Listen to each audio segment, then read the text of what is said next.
With EVO Japan over, we got Leroy Smith and Asuka Kazama. With their reveals came their redesigns and character bios.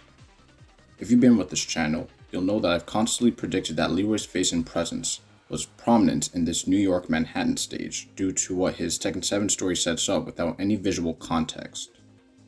Leroy's new Tekken 8 bio confirmed my suspicions, and they laid the foundation in Tekken 7 and expanded that in Tekken 8. Now here's where I plug in this overly talked about Josie background. You know the one. In my Josie Tekken 8 design video, I talk about Bandai Namco's design philosophy towards their characters and go over that they'd very likely design Josie as a fashion model, as her beauty is a core component to her character and design. Looking at Leroy and Asuka's designs, they each represent what makes them distinct with the context of their respective characters established. We even see that the cinematography in Leroy's trailer was used to really emphasize why we, the audience, should have been excited for Leroy's return.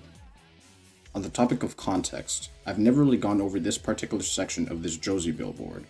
It debuted in Jin's trailer, so let's go. Before we go over this additional text, we can see that we have the title, Beauty Magazine. We also already know that Josie's job revolves around being a model and a pro fighter. What we didn't know was who she worked for, or how she approaches her modeling gig. The text International Collections establishes itself as supporting text for the magazine business, which is how companies in real life structure their magazine designs, alongside having a date.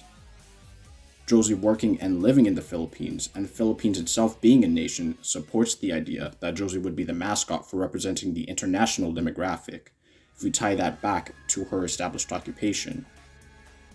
Another Easter egg is that since Tekken 8 takes 6 months from Tekken 7's events, we can confirm that the seasonal trend is in the spring solstice, given how Josie's redesign is advertising a fresh new jacket, and further adding to how these alternating billboards purposely avoid showing Josie's face, and put more emphasis towards the jacket and jewelry itself.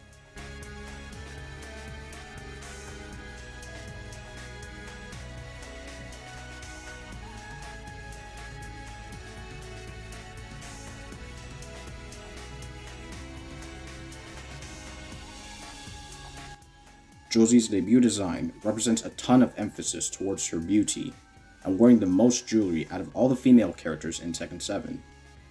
That's a thought I never really thought of before, but it makes sense given the context of how Josie has a great attention to detail and how she dresses and looks, further adding to how it's believable for her to emphasize that characteristic in photo shoots, and more so in this particular billboard.